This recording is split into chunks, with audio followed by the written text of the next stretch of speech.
এই তপ্ত গরমে লাঞ্চে দুপুরে তৃপ্তি ভরে খান সবজির ঝোল, নিরামিষ, সম্পূর্ণ নিরামিষ। আসসালামু আলাইকুম বন্ধুরা, আজ আমি একটি সবজি রেসিপি নিয়ে এসেছি। আমি বানিয়ে দেখাবো সবজির ঝোল। এই তপ্ত গরমে নিরামিষ সবজির ঝোল খুব উপাদেয়, স্বাস্থ্যকরও বটে। চলুন ভিডিও শুরু করা যাক। সবজির ঝোল বানানোর জন্য আমি ওভেনে একটা কড়া বসিয়ে নিয়েছি। এতে দিয়ে দিচ্ছি কিছুটা সাদা তেল। তেল গরম হওয়া পর্যন্ত অপেক্ষা করছি। এবার আমি কয়েকটা বড়ি নিয়েছি, এগুলো বিউলির ডালের বড়ি আছে। এই বড়িটা আমি প্রথমে ভেজে নেব।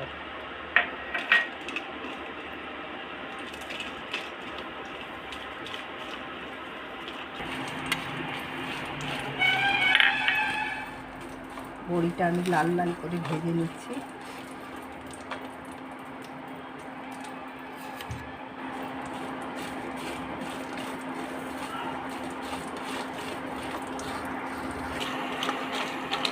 এই রকম লাল লাল করে ভেজে তুলে নিতে হবে।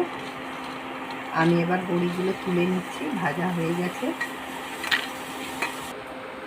কড়াইয়ে আমি কিছুটা সর্ষের তেল দিয়ে দিচ্ছি, 2 টেবিল স্পুন সর্ষের তেল দিলাম।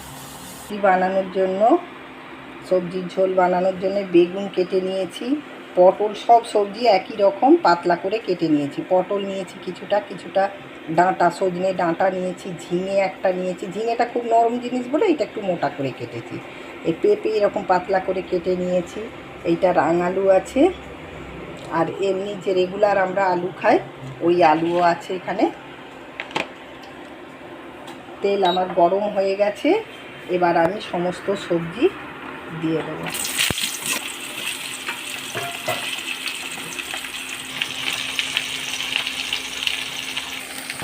এই আলুও দিয়ে দিচ্ছে।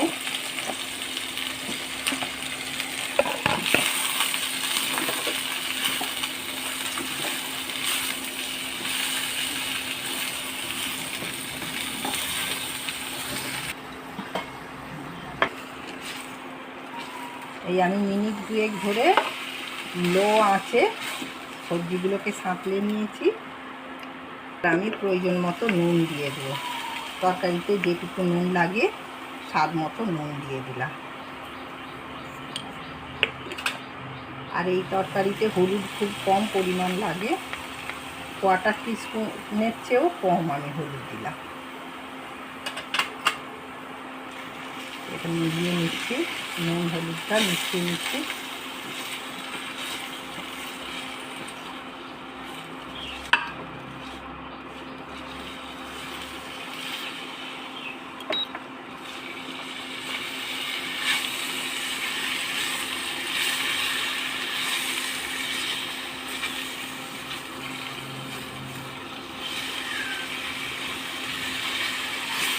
এবার আমি প্রয়োজন মতো জল দিয়ে দেবো।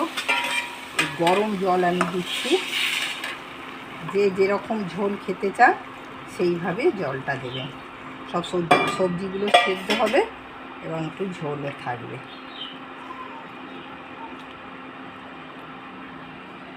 এবার আমি 10-12 মিনিট অপেক্ষা করব সিদ্ধ হওয়ার জন্য সবজিগুলো। আমি 10 মিনিট পরে ফিরে আসলাম।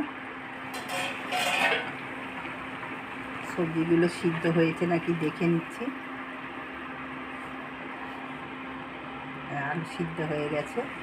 আলু সিদ্ধ হয়েছে মানেই সব সবজি সিদ্ধ হয়ে গেছে।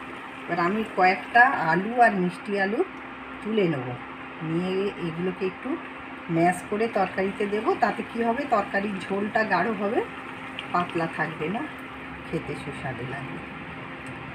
এতে তো কোনো মশলাই পড়ছে না। এই যে এইগুলো মিষ্টি আলু, আর বেশি না, কয়েকটা পিস নিয়ে আমি এটা একটু কেটে দিয়ে দেবো। আমি 1 টিস্পুন আদা, কাঁচা লঙ্কা আর রাঁধুনি বাটা বেটে রেখেছি দিয়ে দিলাম। কাঁচা লঙ্কা 2 আছে, আর 1 ইঞ্চি আদা, আর হাফ টিস্পুনের একটু বেশি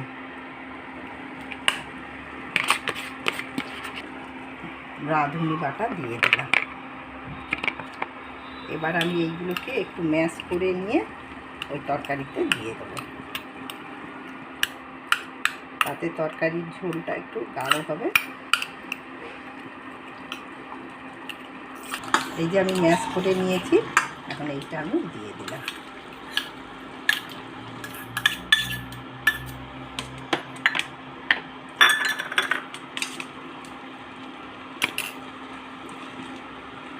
পুরো তরকারিতে মিশিয়ে দিচ্ছি।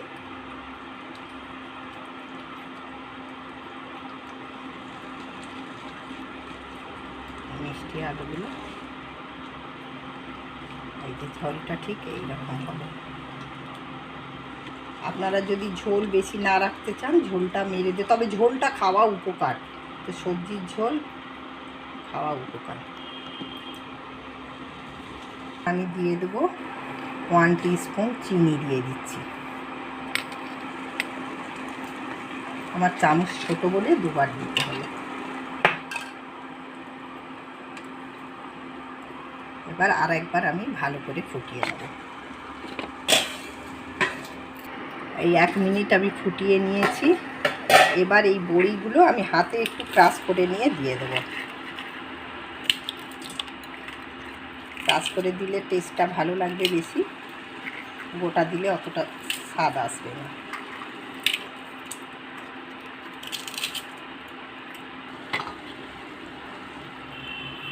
তরকারিটা ভালো করে মিশিয়ে নিচ্ছি।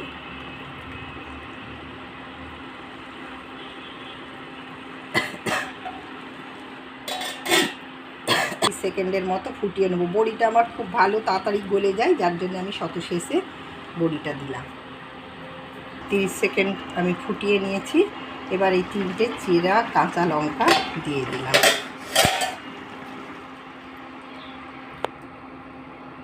এবার আমি এটা নামিয়ে নেব।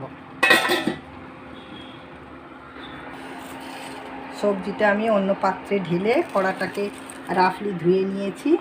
নিয়ে এতে আমি তেল দিয়ে দিচ্ছি। 2 টিস্পুন তেল দিয়ে দিলাম।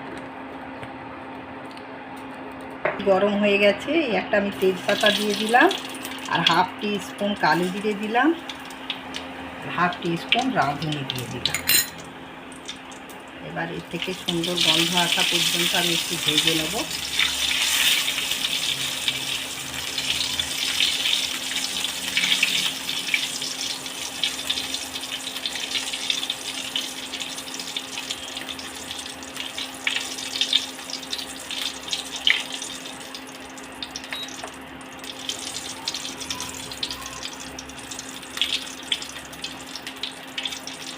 ফোড়ন থেকে সুন্দর গন্ধ বেরিয়ে এসছে।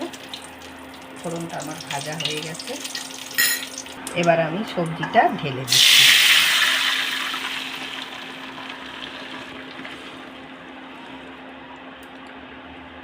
আর বেশিক্ষণ ফোটানো যাবে না, 30 সেকেন্ড ফুটিয়ে আমি ওভেন অফ করে দেবো। ওভেনটা অফ করে দিলাম। তরকারিটা দেখতে ঠিক এইরকম হয়েছে।